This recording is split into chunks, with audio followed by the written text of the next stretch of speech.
అసలు కంటే కోసరెక్కువైంది. సిద్ధం సభ మరుగున పడింది. విజువల్ ఎఫెక్ట్స్ మాయాజాలం తెరపైకొచ్చింది. గ్రీన్ మ్యాట్ పై విఎఫ్ఎక్స్ టెక్నాలజీతో సభ పెట్టి 15 లక్షల మంది వచ్చారన్న సెల్ఫ్ డబ్బా రివర్స్ అయింది. ఫోటోషాప్, గ్రాఫిక్స్ వాడి చేసిన మాయలు సోషల్ మీడియాలో ట్రెండింగ్ అవుతున్నాయి. సిద్ధం సభ అంతా తుస్సేనని నెటిజన్లు ఫన్నీ కామెంట్స్తో అధికార పార్టీని ఆటాడుకుంటున్నారు. గ్రాఫిక్స్ వ్యవహారం బయటకు రావడంతో వైసీపీ పెద్దలు అవాక్కయ్యారు. ఇదిలా జరిగిందబ్బా అంటూ తాడేపల్లి ప్యాలెస్ ఆరాలు తీస్తోంది.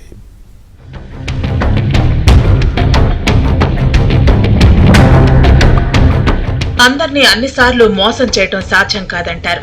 మేదరమట్ల సిద్ధం సభతో ఈ విషయం వైసీపీకి అర్థమైంది.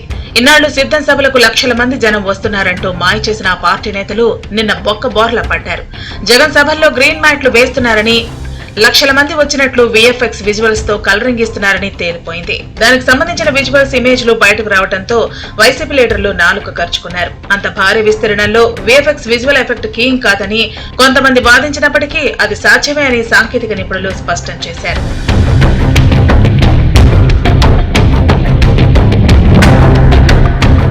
ఆదివారం జగన్ సభ జరుగుతున్నప్పుడు లైవ్ టెలికాస్ట్ అని ప్రసారం చేసినప్పటికీ డిఫర్డ్ లైఫ్ మాత్రమే ఇచ్చారు. అక్కడ సీఎం మాట్లాడిన 10 నిమిషాల తర్వాతే విజువల్ ఎయిర్ అయిందని ఎక్స్పర్ట్స్ చెప్తున్నారు. అంతేకాకుండా మేదరమెట్ల సభకు వెళ్లిన వాళ్లు కూడా అదే అంటున్నారు. అక్కడ లక్షల మంది జనం లేనేలేరని తేల్చి చెప్తున్నారు. పైగా సభలో ఒక చోట ఉన్న జనాన్ని మరికొన్ని చోట్ల అతికించినట్లు సోషల్ మీడియా పసిగట్టింది. వాటిని ఎత్తి చూపుతూ క్షణాల్లోనే వైరల్ చేసింది. ఇది వైసీపీ నాయకుల మాయ అంటూ సోషల్ మీడియాలో ఆ ఫోటోలు ట్రెండింగ్ అవుతున్నాయి. దాంతో వైసీపీ వర్గాలు నెత్తి నోరు బాదుకుంటున్నాయి. 15 లక్షల మంది వస్తారని ప్రచారం చేసుకున్న సభ ఆభాసు పాలైందని, ఉన్నది లేనట్లుగా మాయాజాలం చేశారని టీడీపీ నేతలు ఎద్దేవా చేస్తున్నారు. ఉన్నది లేనట్టుగా, లేనిది ఉన్నట్లుగా నిన్న సిద్ధం సభ నాకు గుర్తొస్తుంది. జేమ్స్ కెమెరాన్ అని ఓ పెద్ద director, Hollywood director, Avatar, Titanic, Jurassic park లాంటి సినిమాలు తీశాడు ఆ డైరెక్టర్. ఉన్నది లేనట్లుగా చూపిస్తాడు, లేనిది ఉన్నట్లుగా చూపించాడు. మరి ఆ డైరెక్టర్ సహాయం తీసుకున్నారా, ఆ టీం సహాయం తీసుకున్నారా నాకైతే తెలియదు. కానీ నిన్న సిద్ధం సభకు 1,00,000 మించి రాలేదు. 10 లక్షలు 15 లక్షలు వచ్చారని వీళ్ళు ప్రచారం చేసుకున్నారు. మరి జేమ్స్ కెమెరాన్ ఏమన్నా తీసుకొచ్చి ఆయన కెమెరాలు ఏమైనా ఉపయోగించారో నాకైతే తెలియదు. నిన్న సభ పూర్తిగా విఫలమైంది. జగన్ సభకు వచ్చింది 1,00,000 మంది. కానీ జగన్ మీడియా, బ్లూ మీడియాలో 15 లక్షల మంది వచ్చినట్లు గొప్పలు చెప్పుకున్నారు.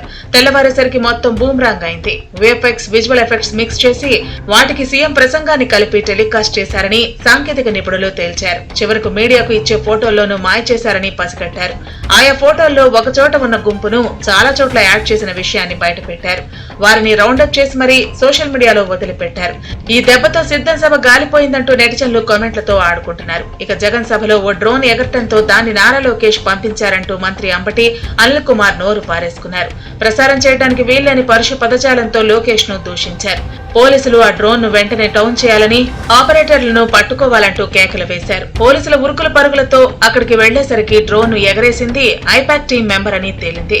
దాంతో ఖాకీలు సైలెంట్ అయ్యారు. గ్రీన్ మ్యాట్ వేసేశారు. వాళ్ళు ఎవరో ఒక ఏదో ఉంటుంది కదా, పైనుంచి తీస్తారు డ్రోన్. ఆ డ్రోన్ చూసి కంగారు పడిపోయారు. ఎందుకంటే నిజాలన్నీ కనపడతాయని ఓపెన్గా ఛాలెంజ్ చేశారు. ఆ డ్రోన్ వేసింది ఎవడో చెప్తే స్టేజ్ మీద చంపేస్తామని కూడా అన్నారు. ఎందుకు చంపాలి? వాళ్ళు 15 లక్షల మంది జనం వచ్చారన్నారు. 15 లక్షల మందిని ఉంటే 15 లక్షల మంది కనపడతారుగా. సో అంచేత అది అట్టర్ ఫెయిల్యూరు. అక్కడ ఎవరు లేడు. 1,20,000, 1,30,000 దాకా వచ్చి ఉండొచ్చు. అది డిజాస్టర్ మీటింగు. దీన్ని బట్టే ప్రజల్లో అతని స్థాయి రోజు రోజుకి ఎలా పడిపోతుంది. రేపు ఎలక్షన్ కోడ్ వచ్చిన తర్వాత ఈ డ్వాక్రా మహిళల్ని ఆలే రమ్మన్న పేహ అంటారు, ఇంకెవరు వెళ్ళరు. మొత్తానికి అధికార పార్టీ లీడర్ల ఓవర్ యాక్షన్, విఎఫ్ఎక్స్ మాయాజాలంపై సోషల్ మీడియా దుమ్మెత్తిపోవడంతో వైసీపీ వర్గాలు సైలెంట్ అయిపోయాయి.